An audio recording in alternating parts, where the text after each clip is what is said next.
Queda en uso de la palabra el director general de la Escuela Judicial del Estado de México, doctor Víctor Rojas Amandi. Adelante, doctor. Tenemos el honor de recibir a dos miembros de los comités de participación ciudadana, una federal, el otro local, y un gran académico del CIDE, al doctor Roldán Chopa.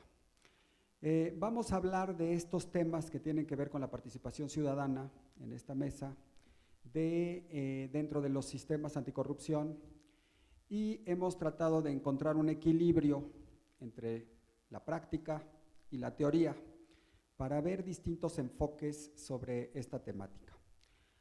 Vamos a abrir con la presentación con la que nos va a honrar una también gran amiga, antigua amiga, también ya desde hace mucho tiempo nos conocemos, Irene Levy Mustri, la doctora Irene Levy, quien pues también es abogada por la Escuela Libre de Derecho, donde obtuvo su grado de licenciatura, tiene maestría en Derecho por el Centro de Estudios de Posgrado en Derecho, con la tesis Análisis de la Reforma Constitucional en materia de telecomunicaciones. Y bueno, pues ya no quiero extenderme más con el amplísimo currículum de la doctora Levy y la dejo a ella misma en uso de la palabra. Bienvenida, Irene. Gracias. Gracias. Gracias, Víctor. Gracias. Juro que mandé resumen. Según yo había mandado un parrafito porque perdemos mucho tiempo luego leyendo eso. Una disculpa si no fue el caso. Víctor, te agradezco muchísimo, gran amigo, admirado abogado, conocidos desde hace mucho tiempo de la Universidad Iberoamericana. Pepe Roldán, que últimamente hemos coincidido muchísimo en foros, para mí un honor. Y mi colega de CPC, José Martínez Vilchis, me da mucho gusto saludarte. Gracias por la invitación. Yo me voy a parar, si no hay problema, porque ya es el síndrome de maestro, ¿no? De profesor. Está uno siempre parado, no puede uno estar sentado mucho tiempo. Yo les voy a hablar como miembro del Comité de Participación Ciudadana del Sistema Nacional Anticorrupción. Yo fui designada en febrero, yo soy la última de las designadas. Ha habido, bueno, nada más 2 designaciones, la primera camada de 5 ciudadanos, y cuando salió Jacqueline Pechard como presidenta del primer CPC nacional, entonces entré yo en febrero de este año. Y ya de febrero para acá ya tengo muchas observaciones sobre el diseño que tiene actualmente el sistema y el Comité de Participación Ciudadana. Y en concreto yo les quiero platicar hacia dónde dirijo esto. Ahí está. Un poquito la naturaleza jurídica del Comité de Participación Ciudadana. Es un tema muy interesante porque yo podría decir que es sui generis. Estamos llenos, los abogados estamos llenos de, todo es sui generis, ¿no? Este órgano es sui generis, esta ley es sui generis, este instituto es sui generis, pero van a ver ahorita que de verdad, el comité es curiosa su estructura y vale mucho la pena analizarlo, porque a partir del análisis que hagamos y de la determinación de ciertos puntos, pudiéramos definir ciertas cuestiones éticas, que es a lo que nos llama el foro, ciertas cuestiones de responsabilidades y ciertas cuestiones de diseño inclusive a futuro.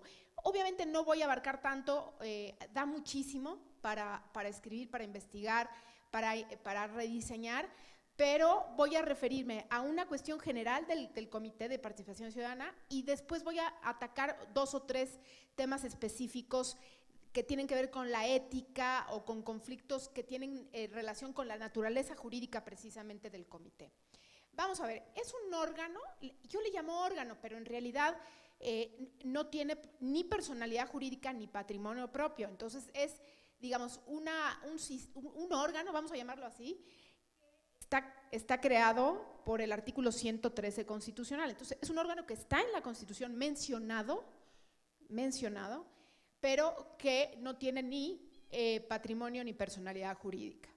Está compuesto por 5 ciudadanos que son designados a través de una comisión de selección de 9 miembros.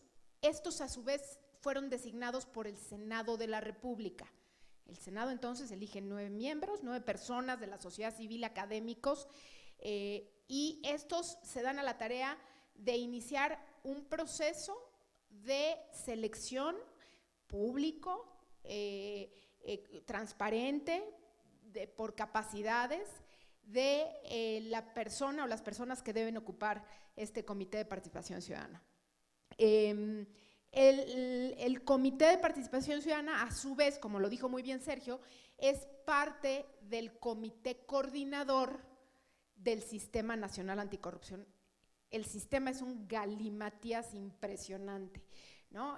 Si nos metemos a tratar de entender todos los intríngulis, es realmente complicado. Algunos no tienen mucha lógica, pero luego con el tiempo le vamos encontrando el porqué.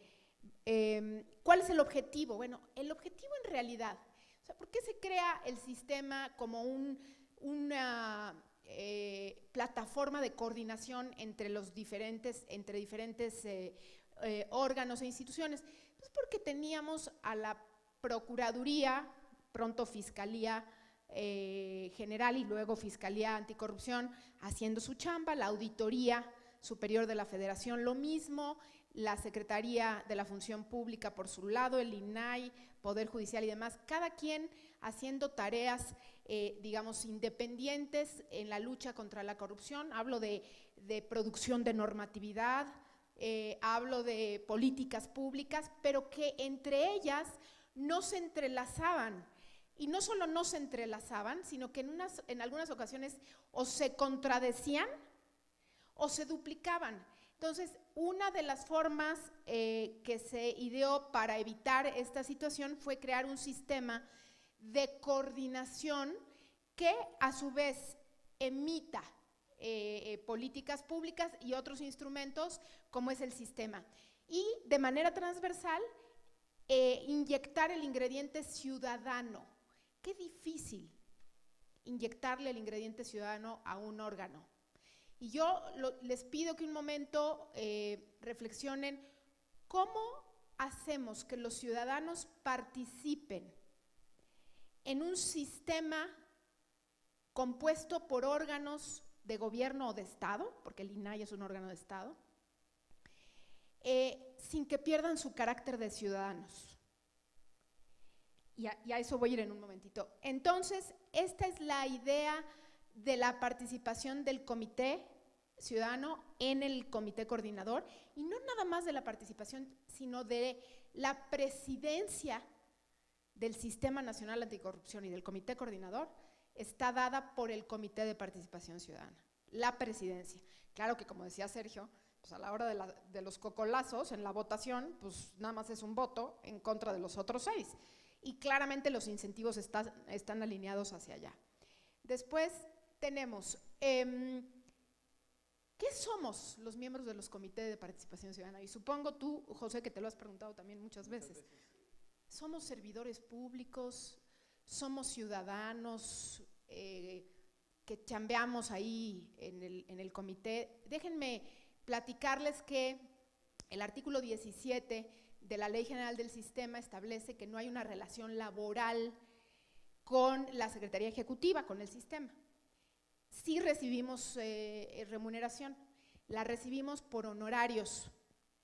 Damos un recibo de honorarios, ¿no? Es una prestación de servicios profesionales y listo. No tenemos, por lo tanto, no nos los van a quitar, ni seguro médico, ni retiro, ni nada. Entonces, tenemos solamente un ingreso por honorarios. Pero esto de no relación laboral y más esta prohibición que se tiene en la ley de no llevar a cabo tareas que impliquen un conflicto de interés con las labores del comité, como por ejemplo tener otro cargo público al mismo tiempo, pues eso no se podría. Sin embargo, sí podemos llevar a cabo otras actividades, ¿no?, remuneradas, no nada más la docencia, como sucede en el caso de los servidores públicos, sino otras actividades. Si alguien tiene una empresa, sigue su empresa adelante y al mismo tiempo pues es miembro del Comité de Participación Ciudadana, etc. Esto nos lleva a preguntarnos si somos sujetos a responsabilidades de los servidores públicos y a qué responsabilidades y en qué régimen. Porque en efecto la misma ley dice que somos sujetos al régimen de responsabilidades del artículo 108. Me habló el otro día un periodista del Milenio, del periódico Milenio, y me preguntaba, ¿por qué busqué las declaraciones patrimoniales de ustedes en este sistema de Declaranet y no vi las declaraciones de los miembros del Comité de Participación Ciudadana? Y yo le dije, porque usted nunca va a encontrar la unidad, si ustedes se meten es por unidad o por sección. Comité de Participación Ciudadana no existe como institución gubernamental porque no es tal. Por supuesto que nuestras declaraciones son públicas, están publicadas en nuestra página de internet, pero no como tal, no somos servidores públicos. Nada lo dice, pero nada no lo dice. ¿Sí me explico? Y entonces hay un articulito que a lo mejor nos da un poco de luz. Si ya queremos meternos a buscar la interpretación específica de somos o no somos servidores públicos. De entrada, el espíritu de todo el sistema y de la ley me lleva a mí a decir que no somos servidores públicos.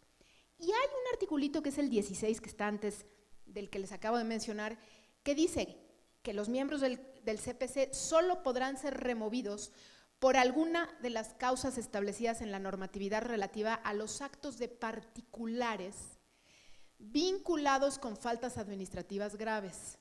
Hay una especie de equiparación a los particulares en este artículo 16.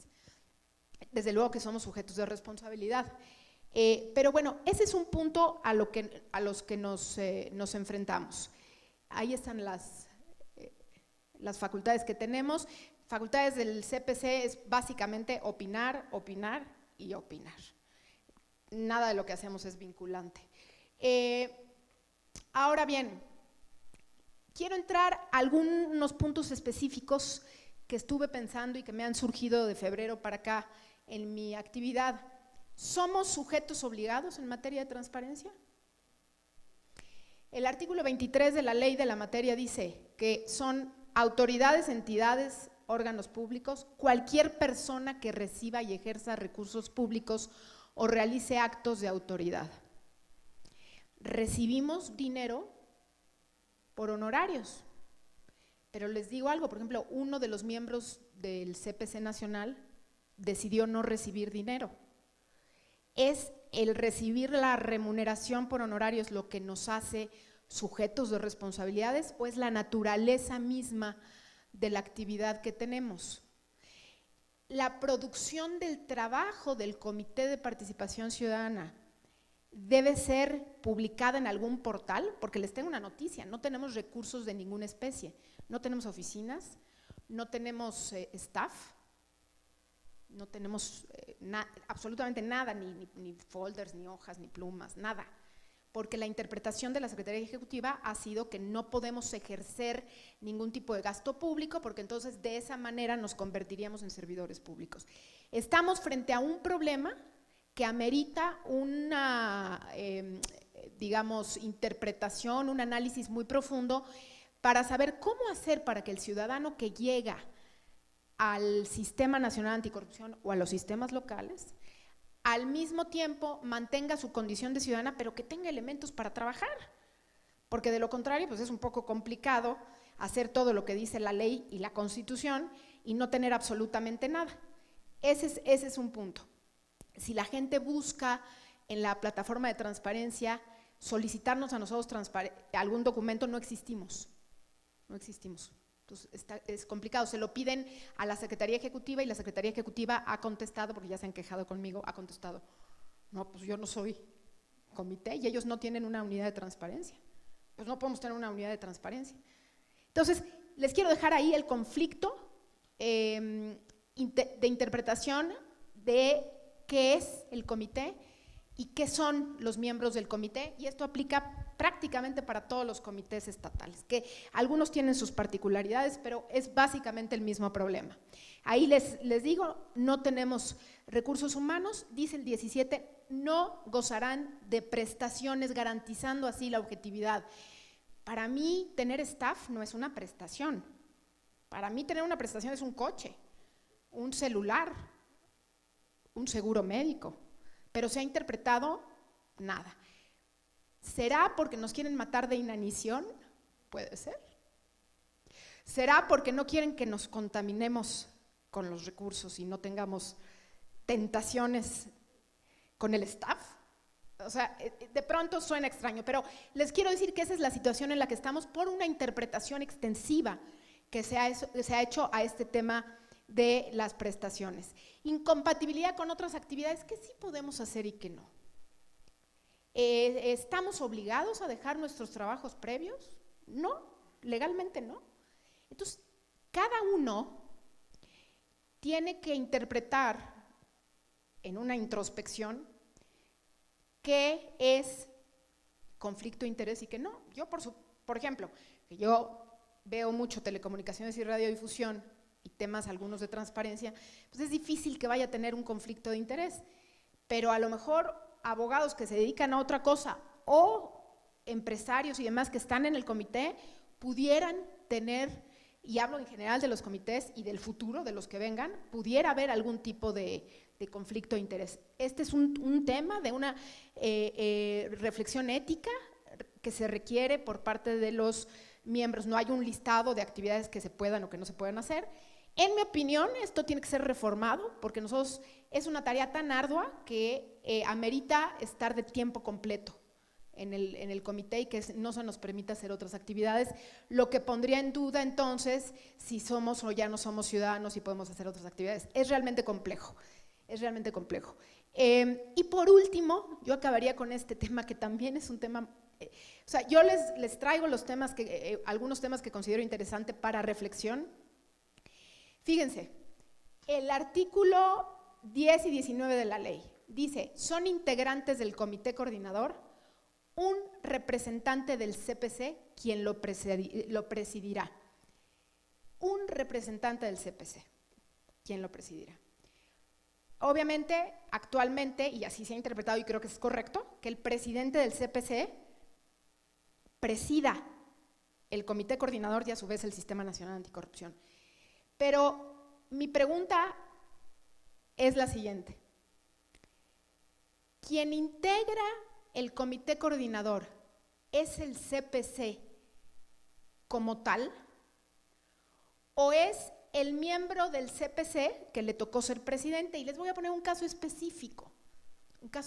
No les doy la primicia porque mis compañeros me van a matar, pero imagínense ustedes, y sucedió hace muy poquito tiempo, imagínense ustedes que en el Comité de Participación Ciudadana votamos o se vota, en el nacional o en cualquier otro, se vota por unanimidad, por mayoría, como quieran ustedes, por un tema específico que se va a ver en el comité coordinador, ¿no? Se va a ver una política en el comité coordinador, previamente en el comité de participación ciudadana, se vota porque esa política, vamos a suponer, se rechace y se vote en contra. Está obligado, y ese es el problema que les planteo, el presidente del comité de participación ciudadana a llevar el voto del comité al comité coordinador y por tanto al Sistema Nacional Anticorrupción, de la mayoría del comité de participación ciudadana, o puede votar de manera diferenciada, o incluso llevar un voto y cambiarlo a la mera hora durante la reunión o durante la sesión del comité coordinador. Esto es muy relevante, porque nos habla también tanto de la ética como de la naturaleza jurídica del Comité de Participación Ciudadana. ¿Podría suceder eso? Mi interpretación, y se las dejo y ahí termino, mi interpretación es que como está redactada la ley, no hay margen de movimiento por dos razones. Una, por la interpretación estricta de la letra que dice incluso en el artículo 7 dice que integran al comité coordinador el comité de participación ciudadana. No lo integra el presidente del comité, sino el comité de participación ciudadana como órgano. 2, son integrantes del comité coordinador un representante del comité de participación ciudadana, entonces va en representación del comité de participación ciudadana. Y por último, esa es la parte legal, digamos, estricta, y además por una razón de lógica, si se creó un órgano ciudadano de 5 elementos que representan a la ciudadanía, el voto diferenciado minoritario, porque pudiera haber una mayoría y estar diferenciado, minoritario o individual del presidente, pues rompe con esa representación ciudadana necesaria para el Sistema Nacional Anticorrupción. Bueno, ahí les dejo las conclusiones. Es un organismo sui generis. Hay una enorme necesidad de independencia del sector público y del privado, y esto plantea retos en el diseño específico, cómo hacer para ser independientes de los dos y al mismo no ser ninguna de las dos cosas. Es muy complicada. Y por último, hay que construir desde luego la legitimación con la sociedad civil. Nosotros solos, ni aquí, ni en el Estado de México, ni en Tabasco, ni en ningún lado vamos a poder librar toda la chamba y toda la importancia que tiene el Sistema Nacional Anticorrupción. Les agradezco muchísimo. Pasaremos a escuchar al doctor en Administración Pública, José Martínez Vilchis, de quien me voy a permitir leer una muy breve síntesis curricular.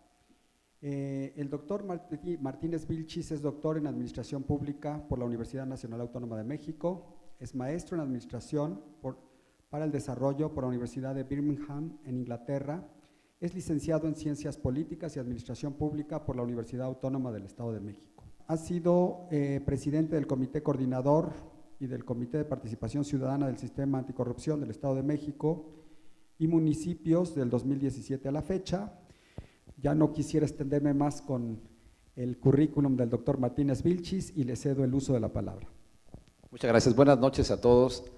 Me voy a levantar como Irene también para poder expresarme mejor con ustedes y decirles que es muy satisfactorio estar esta noche aquí en este auditorio de la Escuela Judicial tan prestigiada. Doctor Rojas Amandi, gracias por invitarme, pero sobre todo para compartir lo que nos está ocurriendo. Creo que si alguna aportación puedo dar al auditorio es lo que atravesé como presidente del Comité Coordinador y del CPC en este año que termino este sábado. Yo dejo de ser presidente ya muy pronto. Hoy en la tarde, hace un rato, estábamos con la prensa, que son unos aliados fundamentales, los medios de comunicación para difundir esto, y poder opinar con relación a lo que estuvo comentando Irene también, acerca de las preocupaciones que tenemos como CPC, como integrante del Comité Coordinador, muchas preocupaciones parecidas, más otras que se suman como entidad federativa, porque vemos también diferencias en la manera de tratar los temas, en la profundidad, en los recursos disponibles entre el CPC nacional y los CPCs locales que no pueden acceder a tantos recursos, aunque no se entreguen físicamente, a esos que significan los medios de comunicación, la atención de órganos de la sociedad civil y empresariales que son abundantes en México. En el resto del país, unos son más abundantes que otros y no tienen el mismo empuje en el apoyo a los CPCs locales. Entonces, se vuelve más interesante el reto. Yo estoy agradecido con la vida de poder participar en este que es fundamental para el país y me parece que lo que voy a tratar de aportar es lo que vi en la práctica. Más allá de la teoría, que ya se ha explicado aquí bastante bien, escuché la anterior participación también, ¿qué pasó en la realidad? Está la teoría, pero ¿cómo se opera? Ya en esta entidad federativa que es relevante, es la más grande del país por el número de habitantes y por los recursos que genera en su Producto Interno Bruto, por ejemplo. Pero bueno, hay 26 CPCs en los estados del país, todavía no se forman los 32. Hay 26 operando ahorita, hay problemáticas que atender de dimensiones y alcances diferentes a los del nacional. Esto hace que, me parece a mí, que uno de los retos que tiene también el sistema en su conjunto es hacer crecer armónicamente a los CPCs de los estados, porque esa es una de las grandes tareas pendientes en la agenda nacional, me parece a mí, lograr que los órganos nacionales, en muchos sentidos. Me pasó también en el Instituto Nacional para la Evaluación de la Educación, vi algo similar. Los órganos nacionales les cuesta mucho trabajo recoger las experiencias de lo que pasa en los estados. Hace falta un mecanismo de sistematización inteligente, consistente, permanente, que recoja lo que pasa en las entidades federativas. Porque si no, jala mucho el interés nacional, los reflectores nacionales, y casi no se conoce lo que está pasando en los estados. Me consta. Y a veces el tratamiento de un tema anticorrupción en una entidad federativa puede ser de dimensiones tan grandes como el nacional, gracias a los exgobernadores, por ejemplo, ¿no? Entonces, bueno, hace falta ese mecanismo que permita conocernos más, recoger las experiencias que atraviesan los estados, compilarlas en nacional y organizarnos todos. Hasta ahora no tenemos todavía siquiera un sistema de comunicación fluido y permanente entre CPC Nacional y en los estados. Existen intentos de comunicarse, lo más que hay es un chat nacional, caótico a veces, Irene. Interviene mucha gente, capacidad de tomar decisiones ahí es muy difícil. Nos reunimos en integración de los CPCs de los estados con el nacional y llegamos a algunas conclusiones que han permitido avanzar, a veces con esta lentitud de la tortuga que mencionó el anterior ponente, o peor todavía. Pero son retos internos también que tenemos nosotros como CPCs estatales con el nacional. Hay una gran necesidad de ese mecanismo inteligente que no hemos encontrado en otros ámbitos. Ojalá que aquí se encuentre. Ese es otro gran pendiente, creo yo. Bueno, el tema de la plataforma digital, me tocó a mí observar que a nivel nacional no ha habido todavía la posibilidad de integrar la plataforma digital, que es un instrumento básico, fundamental, para que los sistemas de información que son tan relevantes y que manejan los integrantes del comité coordinador, que ustedes ya conocen, se integre esa información como lo manda la ley a la plataforma nacional. Pero también los estados están obligados en sus legislaciones, y supongo que la mayoría de ellas en el Estado de México sí ocurre, a integrar una plataforma parecida. Y en las discusiones entre secretarios técnicos, porque nuestra secretaria técnica nos informa de eso, se dice que pues, puede ser que el Estado de México, como en el caso de transparencia, integre antes una plataforma que en la federación.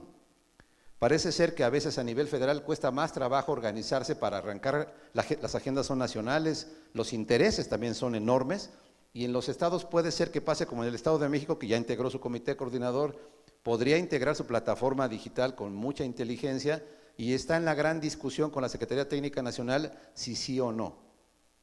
De repente sí, creo que sí, adelante, intégrenlo, pueden ser un ejemplo para que se integre también el nacional y empujen eso, y de repente, como en la última sesión, según la Secretaría Técnica, creo que no, mejor se integrará una plataforma nacional y se irán sumando cada una de las plataformas estatales.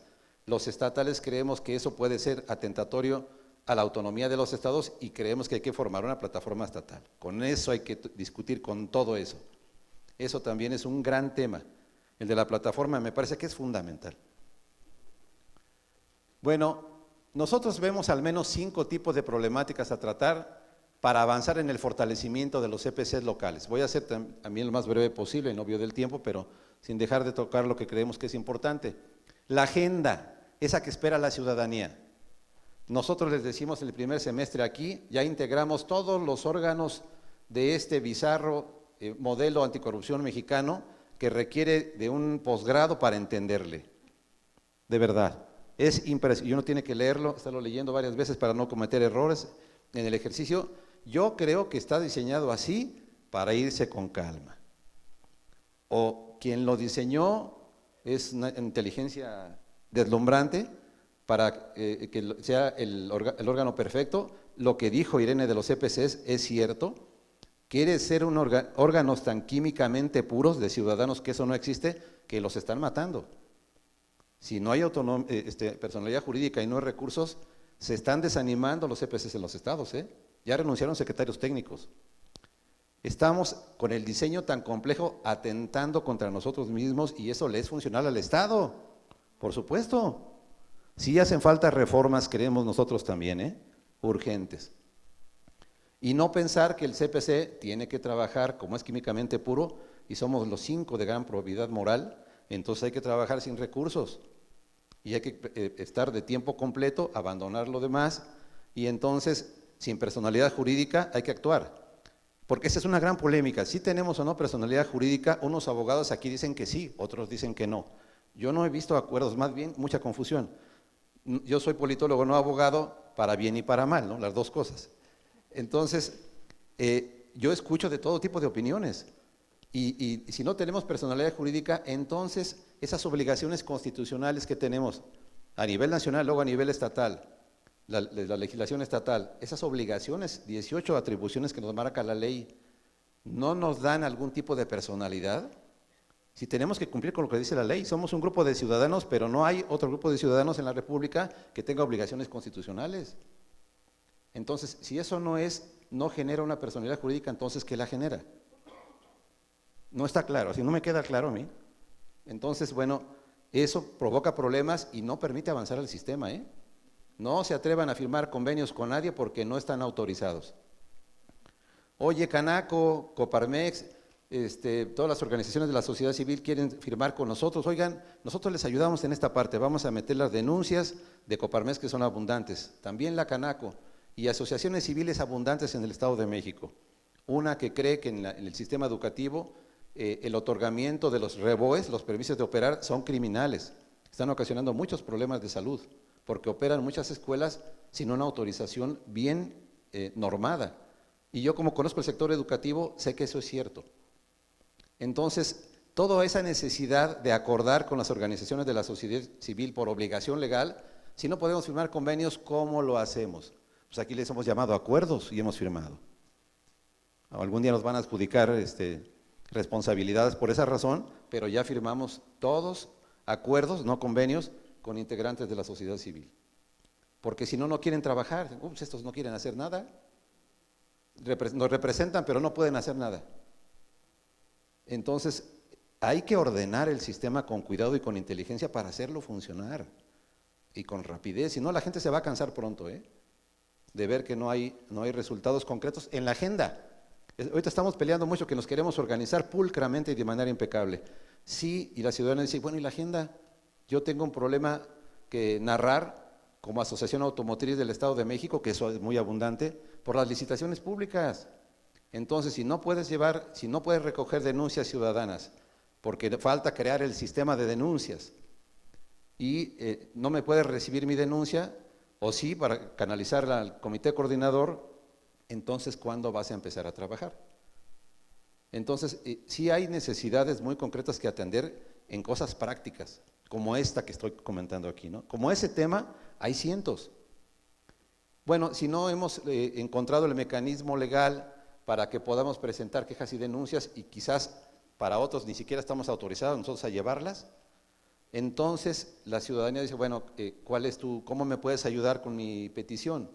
Hay que entonces aclarar también eso. En las reuniones con los EPCs a nivel nacional dicen que un sistema de protección al denunciante es urgente, porque la gente no denuncia, ustedes lo saben, en alto porcentaje hay gran impunidad porque no denuncia a la gente y los que denuncian no ven resultados en sanciones, ¿no? Eso lo sabemos y lo dice el índice general de impunidad muy claramente, y a pesar de todo eso es muy complicado. En el ejercicio práctico con el comité coordinador, yo creo que pasa en todos los estados y pasa a nivel nacional, el comité se defiende, no se va a dar un balazo en el pie. El comité son órganos del Estado y tienen un orgullo por sus antecedentes de formación antigua que les hace difícil entender que un comité ciudadano los va a presidir. Sea el representante del Comité de Participación Ciudadana, o como se decida al final, pero ellos ven con recelo la participación de nosotros, eso se los aseguro. Y lo hacen basados en que ellos tienen la capacidad legal para operar las cosas del Estado, no nosotros. Entonces, si uno llega y plantea la agenda, oye, aquí tengo tantas denuncias, comité, ¿cómo quieres que las trabajemos? No, tú no tienes esa capacidad, eres ciudadano solamente. Entonces, yo creo, lo que ha hecho el CPC en el Estado es acercarse a la sociedad civil y a las autoridades del Estado de manera independiente al comité coordinador más veces que por su conducto. Al final se ha decidido eso porque si no, no se avanza. Y los integrantes del comité coordinador tienen que ser un tipo de servidor público nuevo, distinto, que sepa que las cosas han cambiado en México y que ahora un comité ciudadano los va a presidir, sin que eso les cause ningún problema. Y entonces poderle decir a sus jefes que están cometiéndose errores y que entonces cómo se van a resolver. Eso hasta ahora no pasa en el Estado de México, no está sencillo. Si nos integramos pronto, respetamos la ley, nos integramos rápidamente, pero a la hora de empezar a llevar los temas al comité coordinador, ya las cosas se han ido pausadas, por decirlo elegantemente, ¿no? Pero hace falta algo, y entiendo que en todos los estados pasa algo similar, Irene. Y bueno, a nivel nacional, no se ha integrado todavía completo. Por ejemplo, fuimos ayer a la integración de la Comisión Anticorrupción a la Cámara Federal. Estaban integrantes del comité coordinador y estaban hablando del sistema anticorrupción de la Cámara de Diputados en concreto. Y estaban representantes del comité coordinador, 3 de ellos, y no estaba la presidenta. En la integración de la Comisión Anticorrupción y luego en la tarde en la de la Comisión de Fiscalización, muy relevante. Entonces, ahí ¿qué ocurre, no? Yo no soy la presidenta. Sí, sí, pero hay 1000 cosas que hacer, ¿no? Y todo eso es una cantidad de cosas, porque ahí comentan, ¿dónde está la representación del CPC en la integración de las comisiones en la Cámara? Entonces, como eso, sé que hay una gran cantidad de cosas que construir, y en el Estado, nosotros nos reunimos una vez por semana por obligación los miércoles, hicimos 40 sesiones en el año, cada miércoles religiosamente, y tenemos polémicas entre nosotros por esta idea de que si pueden o no trabajar los integrantes del comité. Unos creemos que hay que estar de tiempo completo, si no, no se puede trabajar en serio, en ratitos, con esta gran cantidad de temas a tocar. Yo no creo que el tiempo parcial sea una solución adecuada, pero otros defienden también su derecho. Entonces, bueno, yo no quiero tomar más tiempo para no aburrir con este tema, pero he de decirles que, ahora se borró en pantalla, uno de los temas más recurrentes son revisión y reforma de la Ley de Contrataciones Públicas en el Estado, que es un tema nacional. Otro es reformas de los programas de educación básica para incluir contenidos anticorrupción. El sector educativo es muy insistente en eso, que eso es estructuralmente relevante.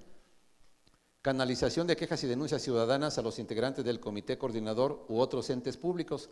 Hasta ahorita lo hemos hecho a través de la Secretaría de la Contraloría y de su sistema de atención mexiquense, porque es la plataforma más robusta, la que distribuye los temas al comité coordinador, mientras que está nuestra plataforma digital.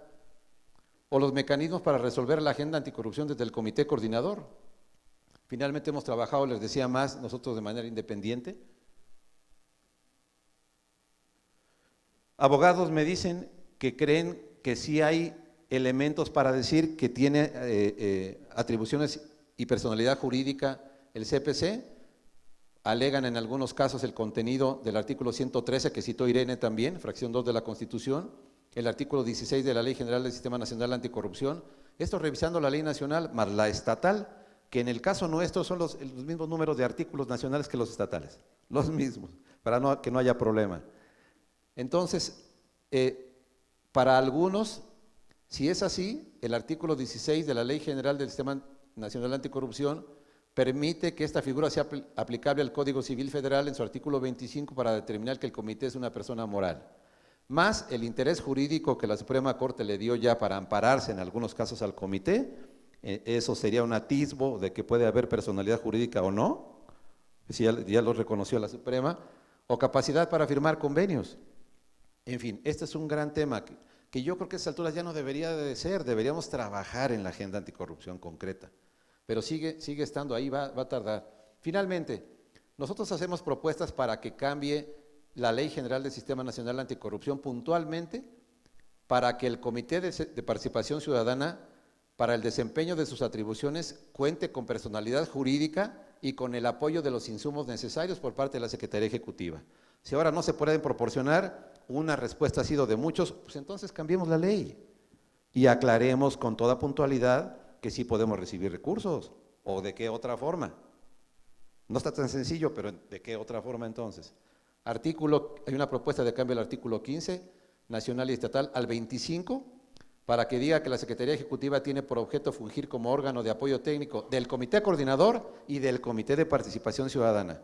Yo creo que el diseño de la Secretaría Ejecutiva para el sistema anticorrupción es un error, o intencional o no. Pero si nosotros tomamos que el modelo fue para algunos similar al de los institutos electorales, que siendo, en un principio se decía, también consejeros ciudadanos, los electorales no deberían tener vínculos con el Estado, entonces creamos la Secretaría Ejecutiva del Instituto Nacional y en los estados igual. Y entonces esa Secretaría Ejecutiva es la que les va a pagar y les va a dar el presupuesto para que no tengan que pedirlo los consejeros al Estado. Ese modelo parecía más lógico, más clarito, pero este es muy confuso y la Secretaría Técnica dice que no nos puede dar un centavo, so pena de verse juzgada en el futuro, ni plumas. Pero de repente algunos revelan que José Octavio López Presa decía, bueno, pues es que sí, ellos vía comisión ejecutiva podemos hacer un planteamiento para que el personal que nos den a nosotros esté asignado a la Secretaría, no a nosotros, pero que nos apoye. Punto, así de sencillo. Y entonces esa polémica va a ser eterna, pues mejor cambiemos el párrafo que dice que hasta ahorita no aclara si puede dar apoyo al comité, ¿por qué no lo ponemos entonces? ¿Cuál es el problema con eso? No nos vamos a volver perversos, ni mejores ni peores, si recibimos apoyo del Estado a las tareas que estamos haciendo, punto. Lo que nos va a decir si somos buenos o malos servidores públicos o ciudadanos que sirven a la nación, pues va a ser nuestra actuación, no otra cosa. Entonces hay propuestas de cambio concretamente a las leyes nacionales y estatales, aquí muy señaladas en dónde. Si son buenas o malas, ya las juzgarán quienes deben hacerlo, pero hay propuestas concretas. Otra del artículo 24, para darle autonomía técnica y de gestión a la Secretaría Ejecutiva. No porque sea un organismo descentralizado, porque esa es otra forma de control del Estado. Tienen más autonomía los secretarios ejecutivos de otras instituciones que el nuestro. A mí me parece extraño, por decirlo de alguna forma. Hay esas propuestas, hasta ahí lo dejaríamos, ya no abundo más. Lo del equilibrio de poderes que esbozó muy bien Aristóteles hace 300 años antes de Cristo, y luego Montesquieu o John Locke posteriormente, en los siglos XVI y XVII, pues en nuestro país lo estamos ejerciendo apenas. Nos tardamos un poquito para que en nuestro estado esta división de poderes se ve con más nitidez ahora que hay un gobernador de un partido y la Cámara de Diputados dominada por Morena. Eso vuelve muy interesante, a mi criterio, el ejercicio del sistema anticorrupción. Le da más posibilidades porque hemos visto esa posibilidad de acercarse a las dos partes. Y vamos a tener que esperar seguramente lo que diga el nuevo gobierno federal acerca de si el comité coordinador va a seguir igual. Hay dudas, ¿no? Si se va a incluir el órgano de inteligencia financiera del SAT y luego en los estados y los temas electorales cuando menos. Entonces, mi pronóstico es en el año de gestión difícil, es complicado ejercer el sistema como está ahora. Yo creo que los modelos que sacaron otros países de agencias independientes auténticamente con capacidades de investigación, de substanciación y de sanción son más rápidos. El nuestro es desesperantemente lento. Espero que en algún momento acelere su velocidad, pero hasta ahora, de verdad, el panorama no es muy claro a este respecto, tratando de ser positivos incluso. Muchas gracias.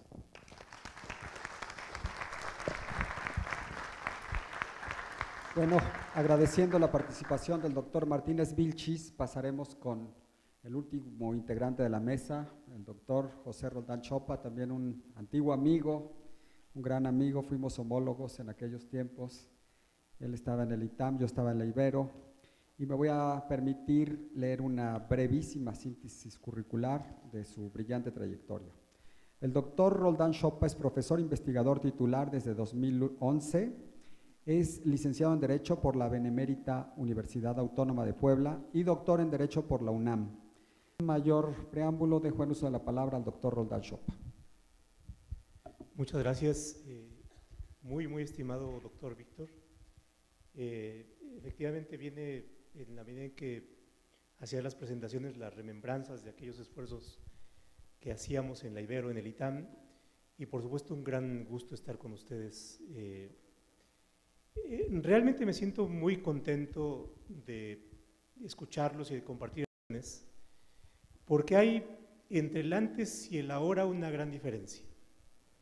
Y es que como ciudadanos estamos haciendo nuestro un problema de cuya solución éramos hasta cierto punto ajenos, y sea como fuere, la existencia del CPC y que haya ciudadanos tan valiosos como ustedes es un punto de apoyo para hacer cosas.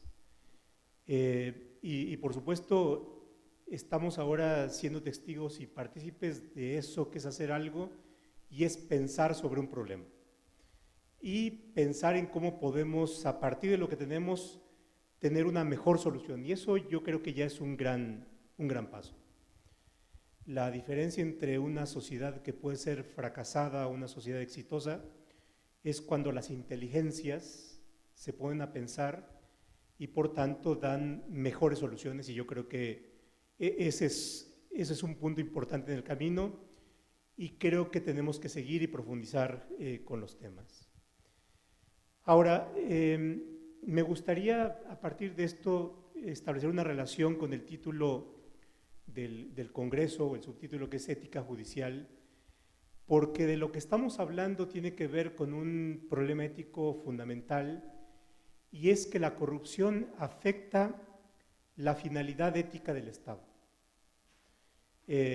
Podríamos aquí entrar a una especulación o a una reflexión mucho más abstracta, pero el Estado creo que no es más que una invención que hacemos los seres humanos, sobre todo el Estado democrático, para un fin ético, y es cómo podemos vivir mejor. En la medida en que una sociedad en donde estamos relacionados unos con otros, nos preocupamos no solamente de nosotros mismos, sino también del otro, eso significa que entramos en un terreno de la ética. Y si vemos qué países o qué sociedades viven mejor en el mundo en este día, vamos a encontrar, si tenemos un referente, el referente que me gusta a mí es el índice de desarrollo humano. Algo pasó con el micrófono. Yo creo que es el Estado, aquí al CPC.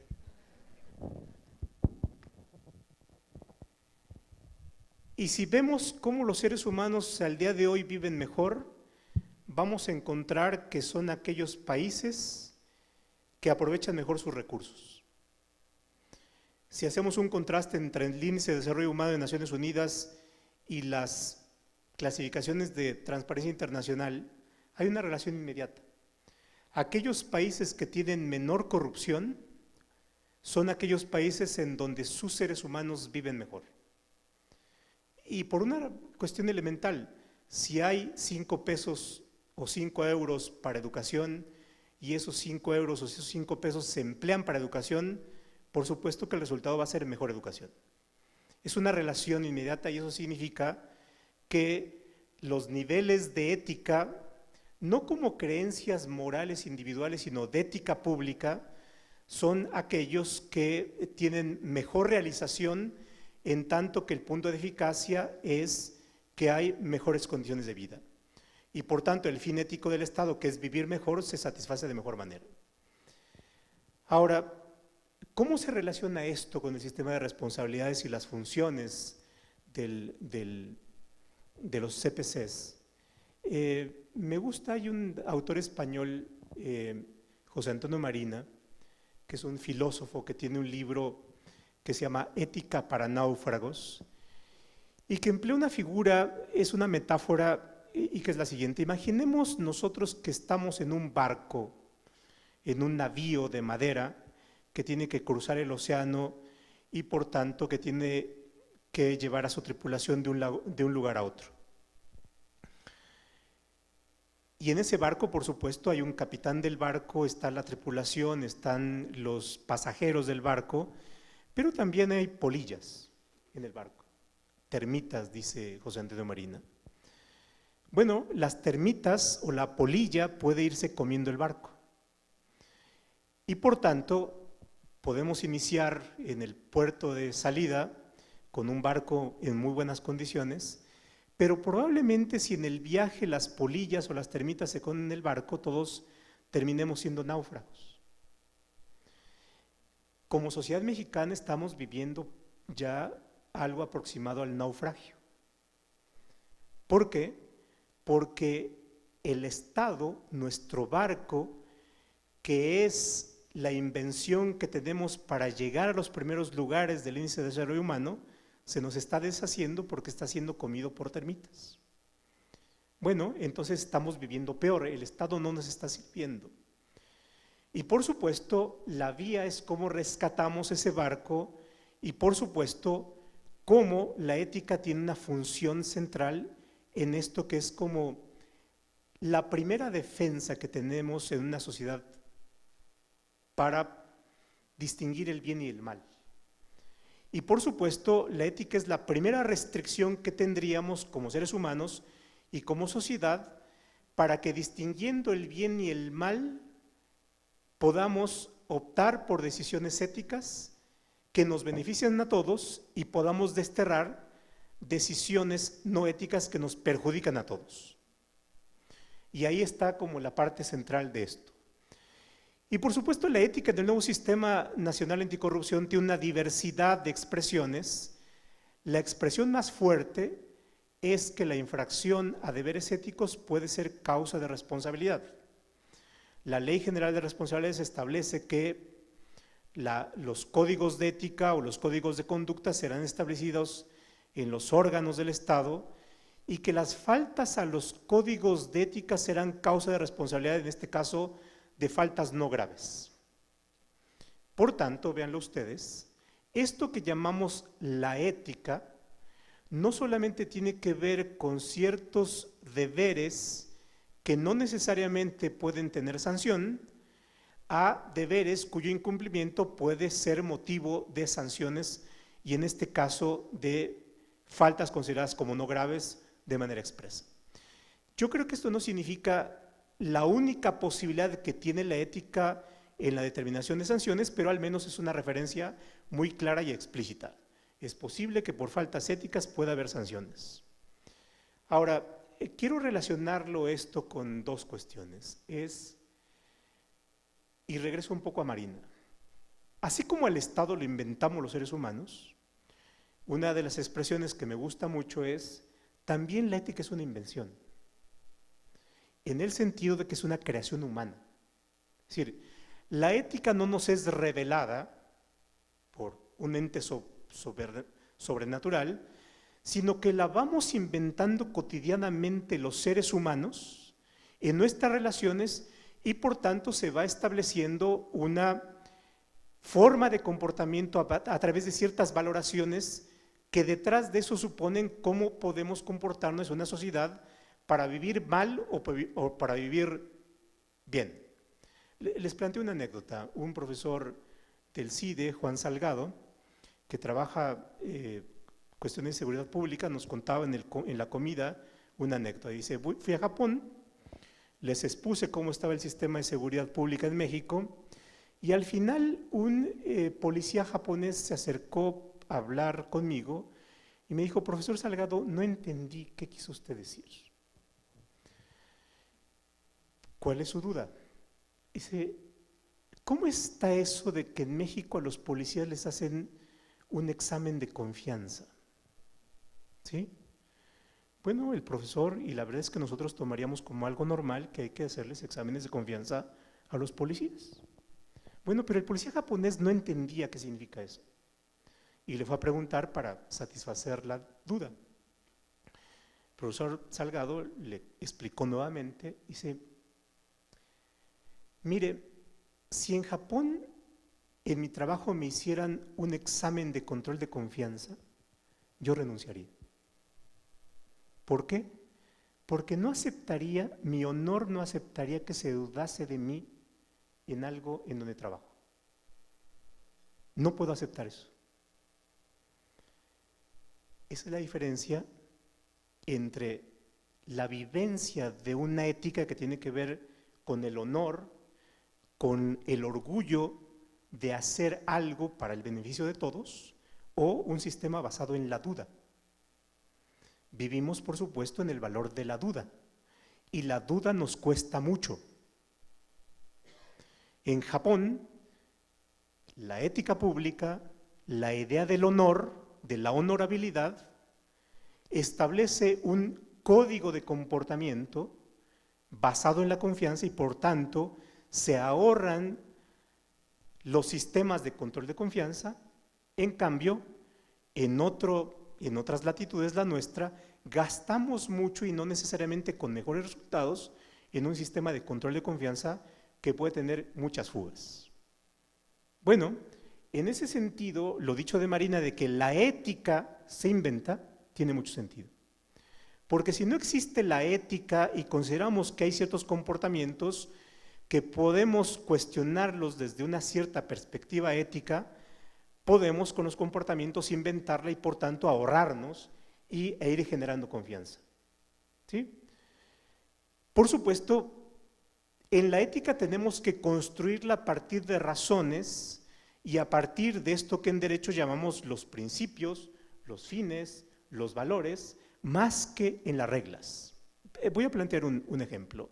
Que imaginemos que hay integrantes del CPC, como en realidad lo existe, que tienen más regulación en cuáles deben ser los requisitos para el ingreso que aquellas incompatibilidades que pueden tener a la salida. ¿Sí? Para el ingreso hay una serie de reglas que establecen que no debe haber una militancia en partidos políticos o grados de participación en las direcciones, pero no hay reglas para la salida.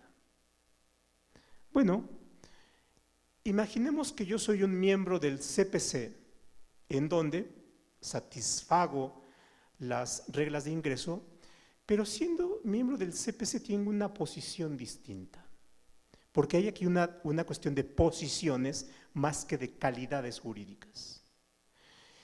Y como en mi posición conozco a los diputados, a los senadores y demás, yo puedo utilizar mi posición para beneficio personal, porque puedo tener una posición de influencia. ¿Y qué sucede si un partido me dice, mire, profesor, ustedes tienen estas características, queremos lanzarlo para diputado? ¿Sí?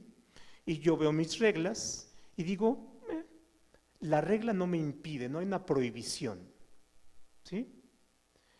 La cuestión está aquí, no hay una prohibición en la regla para que yo pueda ser diputado, pero eso no significa que no pueda afectar con mi conducta el prestigio y el valor y la confianza de aquel cargo o aquella posición para la cual se me eligió.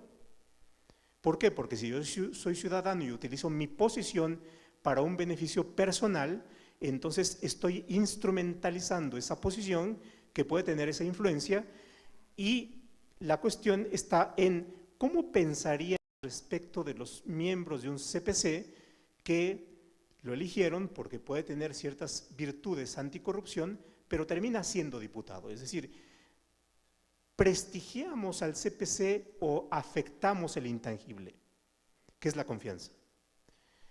Y eso significa, por supuesto, una decisión en la cual yo puedo apegarme a la regla y decir, en un criterio formal, no hay prohibición y por tanto puedo aceptar, o puedo inventar con mi decisión, así como lo hizo nuestro jurista del siglo XIX, que le ofrecieron el cargo, según nos narraba el doctor Soberanes, que dijo, miren, me están ofreciendo ser presidente o magistrado del Tribunal Superior de Justicia o ministro de la Corte, pero miren, yo no me siento apto para eso. Y por supuesto renuncio a algo que podría ser una ambición, pero se establece un código de comportamiento, ¿sí? Y por tanto los códigos de comportamiento van generando una serie de precedentes que igual son la base de la confianza que después me permite decir, si a mí me hicieran un examen de control de confianza, yo renunciaría. ¿Por qué? Porque se ha creado ese intangible para poder resistir una serie de tentaciones, pero fortalecemos al cuerpo público y a final de cuentas podemos tener una seguridad y una calidad de vida como aquella que hay en Japón y que aparece en los primeros lugares del índice de desarrollo humano y en los primeros de percepción de menor corrupción. Entonces vamos generando ese tipo de cuestiones a partir del hueco que nos genera la ausencia de reglas. Porque por otra parte, el hecho de que se genere ese comportamiento en el hueco, en donde no hay reglas, pero sí hay valores, se van generando también comportamientos que en la medida en que son conocidos por una comunidad, van siendo exigibles. Y por tanto, la exigibilidad y el conocimiento de que es un comportamiento puede ser la base para una sanción en la medida en que hay un comportamiento interiorizado que se toma como una norma de conducta y que por tanto va a formar aquel elemento objetivo para el establecimiento de sanciones. Y ahí viene un elemento, y con esto quiero irme orientando hacia la conclusión de mi intervención. El derecho administrativo no es derecho penal. Y la determinación de sanciones tiene que irse conduciendo por una vía distinta al derecho penal, porque es una materia, es una normativa que tiene su propia racionalidad. El del derecho administrativo tenemos principios, tenemos valores. Si leemos el 134 de la Constitución, que opera en materia de contratación pública, dice, y serán observados los principios de economía, de transparencia, de honradez, y eso significa principios, que son aplicables a la contratación, pero también son aplicables en tanto constituyen deberes y obligaciones de los servidores públicos que tienen a su cargo la buena gestión de los recursos públicos para poder darle el mayor dinero, el mayor valor público a ese dinero y por tanto comprar bienes que satisfacen necesidades sociales u obra pública que satisface esas necesidades sociales. Si nosotros leemos el título cuarto de la Constitución, tiene valores y tiene principios. Honestidad, honradez, legalidad, eficiencia, y por tanto esos principios tienen o son el receptáculo de comportamientos éticos. A diferencia del derecho penal, cuya estructura está hecha sobre tipos, las responsabilidades administrativas se construyen sobre deberes u obligaciones de los servidores públicos para hacer una buena gestión pública. Y fíjense, y con esto concluyo, estamos muy acostumbrados, y yo creo que los administrativistas somos en buena medida responsables de esto, en pensar que las responsabilidades de los servidores públicos son un régimen puro y duro y que por tanto cuando ampliamos la responsabilidad administrativa a los particulares, tenemos que definir exactamente si alguien es o no servidor público. Y lo que la corrupción nos pone enfrente es un fenómeno en el cual, diría el profesor Guacuja, para bailar un tango se necesitan dos. Y la pareja, que es el particular, necesita ser incorporado en el ámbito personal de validez de las responsabilidades, porque si no, solamente podríamos sancionar a alguien que tiene la calidad del servidor público, pero no al otro que participa en el acto de corrupción, pero que al no ser servidor público, entonces no podemos comprenderlo en el ámbito personal de validez. Pero también el análisis de la corrupción como fenómeno social nos ha indicado otra cosa, que en ocasiones el sujeto relevante para actos de corrupción es un particular que tiene una posición de influencia o de poder de hecho que es determinante para los actos de corrupción. Dicho en términos coloquiales, para que esto se nos quede mucho más presente, siempre hay un hermano incómodo, un primo incómodo, un pariente incómodo. ¿Pero por qué es incómodo? Porque todo mundo tiene la percepción de que él no es servidor público, que es un particular, pero que por su relación con quien tiene una posición de poder, resulta relevante considerarlo por un poder de hecho o por un poder de influencia tal que es relevante para el comportamiento de todos. ¿Y qué es lo que sucede? A ver, como servidores públicos nos comportaríamos de igual manera si nos dice alguien, oiga, tiene usted una llamada de Juanito, o si quien llama es Juanito, que es el hermano de X alto servidor público que está llamando. Por supuesto que la acción es distinta, y Juanito como hermano, como primo, como hijo de un alto funcionario, tiene una posición que le va a garantizar que le reciban la llamada. Y por tanto, esa posición puede ser una posición de la cual abuse. Si ustedes ven con atención el soborno administrativo y el soborno penal, la gran diferencia entre uno y otro es que en el soborno administrativo lo que se considera como una posible falta administrativa grave es un particular que puede abusar de su posición. Y por tanto, se incluye aquí a este. Ahora, ¿cómo es que consideramos o configuramos la conducta? A diferencia del derecho penal, en el derecho administrativo no se configura solamente con la descripción de la conducta en la Ley de Responsabilidades Administrativas, sino también con las directrices que tienen que ver con principios generales, pero también con otras normas que regulan el funcionamiento del aparato público y que tienen que ver con otras leyes, con reglamentos, con leyes orgánicas, con manuales de organización, con manuales de procedimientos, con actos administrativos, porque el derecho administrativo es un orden complejo que está compuesto, a diferencia del derecho penal, que tiene una reserva de ley y por tanto solamente el Código Penal describe conductas en lo fundamental. En cambio, el derecho administrativo, la descripción de las conductas que debe observar un servidor público están compuestas con distintas partes en normas que están ubicadas en distinta jerarquía y por tanto la integración es mucho más compleja. Y dentro de esta integración, los deberes o obligaciones del servidor público, y no solamente del servidor público, sino de particulares, también incluye deberes en los cuales los principios éticos forman parte de esa integración, los deberes o de las obligaciones.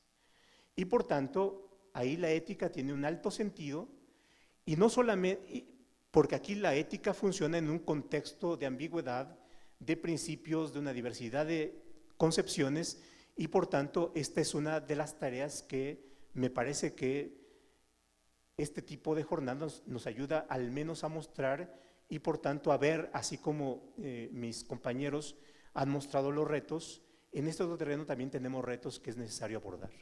Pues muchas gracias. Vamos a abrir un muy breve espacio de preguntas y respuestas.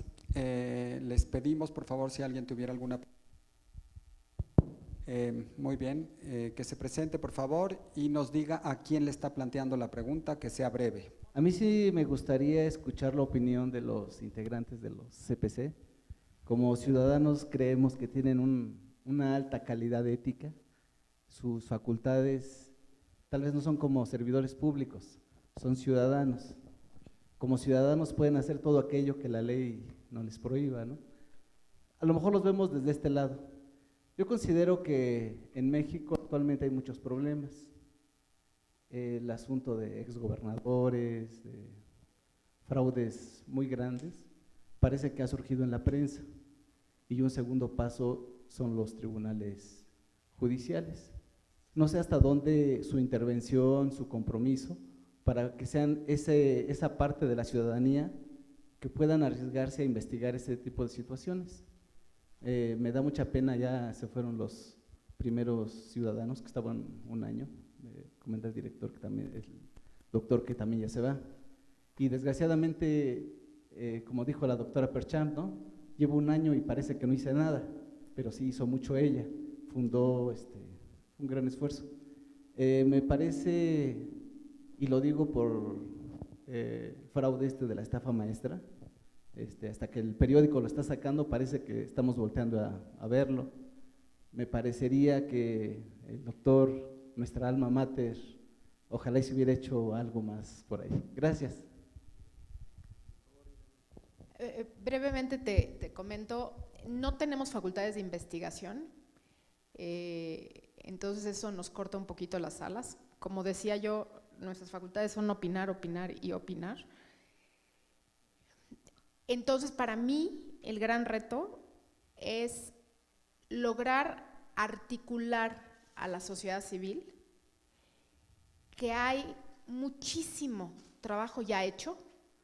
La estafa maestra es producto de la sociedad civil, de la mano de los medios de comunicación, para lograr viralizar ciertos hechos de corrupción, pero sobre todo, te diría yo, para trabajar en la parte de prevención, que es donde yo creo que hay que hacer los mayores esfuerzos. Entonces, te digo, no tenemos facultades de investigación. Por ahí Santiago Nieto, en el foro que hubo en Chihuahua, mencionó que los CPCs deberíamos de tener facultades de investigación, habría que reformar la Constitución y tal, pero nuestra labor ha sido de articulación. El reto es enorme, y yo te diría que lo que dijo Jacqueline en su momento, me parece que en parte tiene razón. Es una agenda tan grande que nos ha comido el tiempo, y creo que no hemos sabido priorizar en qué concentrarnos y cuáles son los puntos que debemos atacar. No hemos sabido priorizar porque está lleno de distractores, de temas coyunturales. Te mueres en la coyuntura porque todos los días hay algo nuevo. Y creo que uno de los puntos a lo que nos tenemos que abocar es a tener una agenda muy concreta, nacional y conjunta, y que no lo hemos logrado hacer hasta ahorita, ¿no, José? Pero en ese sentido me parece que debemos articular con la sociedad civil. Sí, yo quisiera hacer un comentario. Entiendo una de las aportaciones que podría hacer, es mi opinión acerca del tema de la estafa maestra y de nuestra querida Universidad Autónoma del Estado de México. Yo creo que hace falta que se continúe investigando y que los órganos jurisdiccionales tomen determinaciones al respecto, para que quede como medida ejemplar que lo que ocurrió, que para mí es una perversidad, quien diseñó ese mecanismo de ir y contratar a las universidades para que después fueran con empresas fantasma, y hasta ahorita lo que se saca como conclusión es que hay que afinar, que no se contraten empresas fantasma y que se diseñen mecanismos en las licitaciones públicas. Y falta un gran tema: ¿quién va a rescatar a las universidades públicas que quedaron quebradas financieramente y con un gran desprestigio moral? Entonces, ese acto de perversidad es grave, porque yo no había visto antes en la historia que se utilizaran universidades públicas para mandarles recursos, que necesitan mucho, por cierto, pero si una universidad logra que le den una contratación a una universidad pública de 20 millones de pesos, se siente feliz, porque no es sencillo. Dar servicios públicos y generar recursos es muy relevante. Y entonces, de repente, escuchar que se entregaron recursos por 400, 500 y luego 1,000 millones de pesos, es impresionante. Recursos de 3,000 o 4,000 de los que se habla para la Universidad del Estado son 2 veces su presupuesto anual. Ojalá que hubiese esa concepción sobre las universidades públicas, de que puedan hacer ese tamaño de servicios, y empezáramos a hacer universidades de primer mundo con ese dinero. Sería increíble, pero no es así. No pasó las contrataciones para ese efecto. Entonces, yo no puedo emitir juicios, como bien lo dijo Irene, no estamos facultados para investigar, pero sí para señalar lo que ocurrió ahí, ¿no? Y las autoridades jurisdiccionales deberán hacer trabajo a ese respecto. Entiendo que Mexicanos contra la Corrupción volvió a insistir en la Procuraduría sobre el tema, y seguramente muchos universitarios del Estado que están aquí presentes quieren saber lo mismo, entre ellos yo. Entonces, no es correcto lo que pasó en la universidad. Gracias. Muy bien, ¿alguna otra pregunta?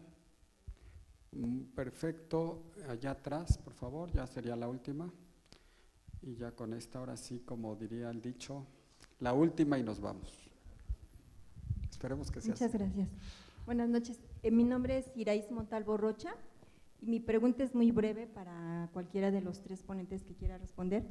En su opinión, ¿cuáles son los motivos por los cuales no se ha nombrado al fiscal a nivel federal?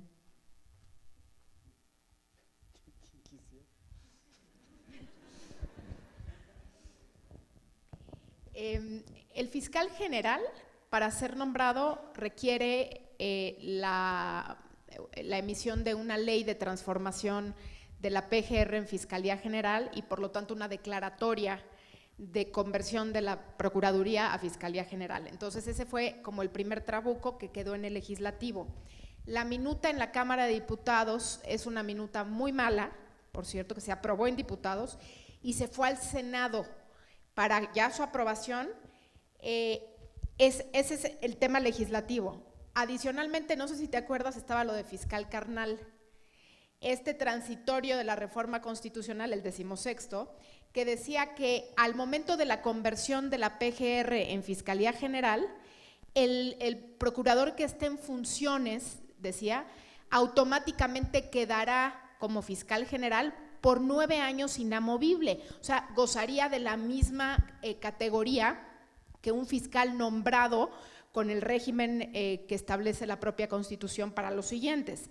Entonces hubo un gran movimiento y una gran oposición por parte de sociedad civil y de los otros partidos. Recordarás que incluso Raúl Cervantes, el que era procurador, que se supone que era el que iba a quedar de fiscal, él era el que iba a quedar. Ya se logró modificar, se derogó este párrafo del 16º transitorio, ya no hay fiscal carnal, y lo que sucedió con este proyecto de iniciativa de ley, que ya era minuta porque se había aprobado en diputados, nunca se aprobó en el Senado, vinieron tiempos políticos complicados, más la presión de la ciudadanía, y ahorita estamos en el momento de una nueva ley, una nueva iniciativa para cambiar la Procuraduría a Fiscalía General.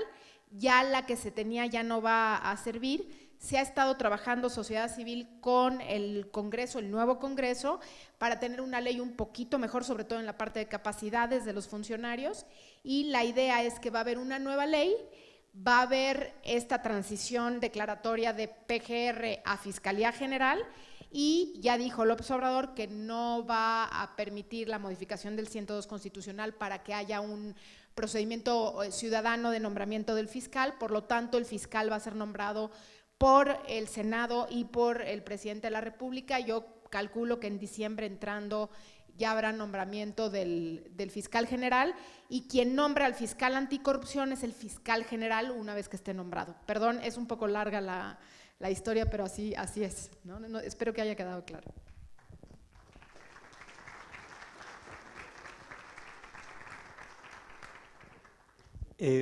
Como ustedes pueden ver, hay una gran cantidad de problemas. Y en el diseño de instituciones hay muchos problemas y una gran complejidad de cuestiones. Pensando en voz alta a propósito de las preocupaciones sobre la personalidad jurídica o sobre las nuevas capacidades, posibles nuevas capacidades, creo que, y yo lo tomaría como un llamado conjunto a la reflexión respecto de cuestiones tales como: si la mejor posición para el CPC es ser un órgano público y que sean servidores públicos, lo cual lleva a una camisa de fuerza que es la regla de la autoridad solamente puede ser aquello por lo cual está facultado, o la posición de particulares en donde lo relevante es si hay una prohibición. ¿Sí? Es decir, como particulares yo puedo celebrar un convenio con quien quiera. Y si somos nosotros 5, lo celebramos a nombre de los 5. No necesito un intermediario para celebrar un contrato, un convenio con alguien más, porque en mi capacidad de ciudadano puedo hacerlo, dado que no me está prohibido. Si fuera servidor público de un órgano, entonces mi regla de funcionamiento es distinta. Ahora, yo creo que sería bueno analizar como las distintas alternativas de solución, por ejemplo, para mejorar las capacidades de acción pública, de acción contra la corrupción en manos de los ciudadanos. Es decir, yo creo que técnicamente es defendible que las víctimas de corrupción somos todos. Es decir, la víctima de corrupción de un desfalco a la SEDATU no es SEDATU, somos todos. Porque SEDATU solamente es el administrador de los recursos de todos, es como un apoderado, si hacemos una analogía con el derecho civil. Los servidores públicos tienen una relación de mandato respecto a los ciudadanos porque gestionan intereses de todos. Las responsabilidades de servidores públicos son responsabilidades por rol. Es un rol de gestores de los recursos de todos. En otros países hay acciones muy interesantes, tales como la posibilidad de acción privada en contra de los posibles responsables de corrupción a partir de las propias capacidades de investigación de los sujetos privados. A ver, si me preguntan cuál es el mejor investigador en este momento en México de actos de corrupción, no es ni la Fiscalía ni la Función Pública, es Mexicanos contra la Corrupción. Han demostrado mayores capacidades de investigación. ¿Por qué no pensar en dotarles de una acción para que presente una acción en tribunales en contra de, por ejemplo, y descentralizar la función? Pensando simplemente en voz alta y sirviendo como de pared de frontón, decía la maestra Levy, la coyuntura nos come, porque hay tantas cosas, para hacer una investigación en serio hay que hacerla en serio. Y en una investigación se nos puede pasar la vida, porque además hay que respetar debido proceso, confidencialidad, tener auditores, expertos, en fin. Hay un riesgo, que si el CPC investiga, tiene que investigarlo en serio, porque si no lo investiga en serio, la desconfianza puede ser mayor, es decir, el boomerang puede ser mayor, ¿no? Y hacer una investigación en serio es eso, ¿no? Salvar secreto fiscal, salvar secreto fiduciario, bancario, no lo sé. Entonces yo creo que ahí tenemos que ver como cuál es la mejor forma de potenciar una instancia ciudadana para hacer funcionar la maquinaria de mejor manera posible, ¿no? Porque no solamente es el caso, es cómo arreglamos también la canasta, ¿no? Y ese es el problema. La corrupción no es solamente un problema de manzanas podridas en una canasta, sino el problema puede estar en la canasta. Entonces también cómo arreglamos la canasta. Y la política pública tiene ese sentido, cómo podemos arreglar la canasta, ¿no? Y ahí simplemente tomémoslo como reflexión. Yo creo que hay que pensar, ¿no? Muchas gracias. Con esto damos por terminado nuestro segundo día. En mi escuela judicial.